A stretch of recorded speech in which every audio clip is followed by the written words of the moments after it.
Doctor संतोष पवार द्वारा लिखित लघुक था। घूमती हैं रोटियां, घुमाती हैं रोटियां। हवाई अड्डे की भीड़ में अर्जुन अपनी फ्लाइट का इंतजार कर रहा था। उसके कंधे पर बैग टंगा था, लेकिन असली बोझ उसके दिल में था, यादों का, अपनों का, बीते संघर्षों का। बैग में माँ के हाथ की बनी सूखी रोटियां रखी थीं, जो विदा के समय माँ ने चुपचाप उसकी बैग में डाल दी थीं। उसने एक गहरी सांस ली और आंखें बंद करते ही बीते दिनों की यादों में खो गया। अर्जुन बचपन से ही पढ़ाई में होशियार था। उसने एक प्रतिष्ठित विश्वविद्यालय से उच्च उपाधियां हासिल की थीं।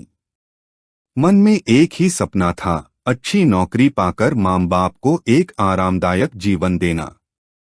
लेकिन जब उसने गांव में नौकरी ढूंढी तो कोई अवसर नहीं मिला। मजबूर होकर शहर की ओर कदम बढ़ाए। वहां बड़े बड़े कॉलेजों में साक्षात्कार देने गया, लेकिन हर जगह उससे पैसों की मांग की गई।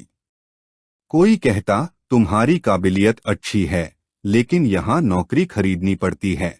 अर्जुन के पास इतने पैसे नहीं थे कि वह अपनी मेहनत की कमाई से कोई नौकरी खरीद सके। थक हार कर उसने छोटी मोटी नौकरियां की, लेकिन इससे घर का खर्च सही से नहीं चल पाया। माँ बाप की जरूरतें, घर की मरम्मत, पिता की दवाइयाँ, सब कुछ अधूरा रह जाता। अर्जुन सोचता, क्या इसलिए मैंने इतनी पढ़ाई की थी? जब हर रास्ता बंद होता दिखा तो उसने विदेश जाने का फैसला किया। वहां कम से कम उसकी उपाधियों की कीमत तो मिलेगी, ऐसा सोचकर वह परदेश चला गया। विदेश ने उसकी उपाधियों और कड़ी मेहनत को सराहा और उसे एक बेहतरीन नौकरी दी। ऊंची सैलरी मिली जो उसे हर सुख सुविधा की ओर खींच लाती थी।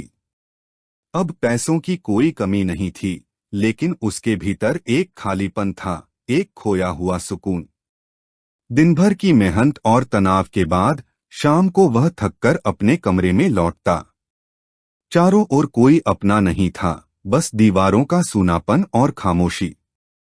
माँ की बनाई गर्म रोटियों का वह स्वाद अब सिर्फ यादों में रह गया था और उनकी जगह पैकेट वाले ब्रेड और डिब्बाबंद खाने ने ले ली थी। इन चीजों में शायद तात्कालिक संतोष था, लेकिन जिंदगी की असल मिठास कहीं खो चुकी थी। एक दिन अचानक उसे अपनी माँ की याद आ गई। माँ चकले पर रोटियां बेलती थी और रोटियां न सिर्फ गोल गोल घूमती थीं, बल्कि जैसे जैसे तवे पर सिकती वो भी अपने लय में चक्कर लगाती थीं। उस पल में अर्जुन को एहसास हुआ कि ये रोटियां सिर्फ चकले पर ही नहीं, बल्कि हम सबको भी जीवन के चकले पर घुमा रही हैं। यह रोटियां हमारे जीवन की तरह हैं, कभी पेट की भूख, कभी अपनों के सुख, कभी अपने सपनों की चाहत और कभी अपने अस्तित्व की तलाश में हम इस संसार के अनंत चकले पर घूमते रहते हैं। हर घुमा हुआ पल हमारे संघर्षों और आत्म खोज की एक नई परत खोलता है। आज उसे इस बात का गहरा एहसास हुआ था। गांव से शहर, फिर शहर से विदेश, पूरी जिंदगी उसने बस रोटी के पीछे दौड़ते हुए बिता दी। लेकिन अब वह खुद से पूछता था, क्या यही असली सुख था? क्या उसने सच में वह पाया जिसकी उसे हमेशा तलाश थी? उस रात अर्जुन के मन में एक अजीब सी शांति आई और उसने ठान लिया, अब और नहीं। अब वह वही लौटेगा जहां से इस भागदौड़ का सफर शुरू हुआ था। जहां जीवन की सादगी थी, जहां माँ की गर्म रोटियों का एहसास था और जहां वह अपनापन था जो उसकी आत्मा को सुकून देता था। अब वह वापस लौटेगा वहां जहां उसे अपनी असल खुशी और संतुलन का एहसास था। अभी आप सुन रहे थे मधुर की आवाज में डॉक्टर संतोष पवार की लघुक था, घूमती हैं रोटियां, घुमाती हैं रोटियां।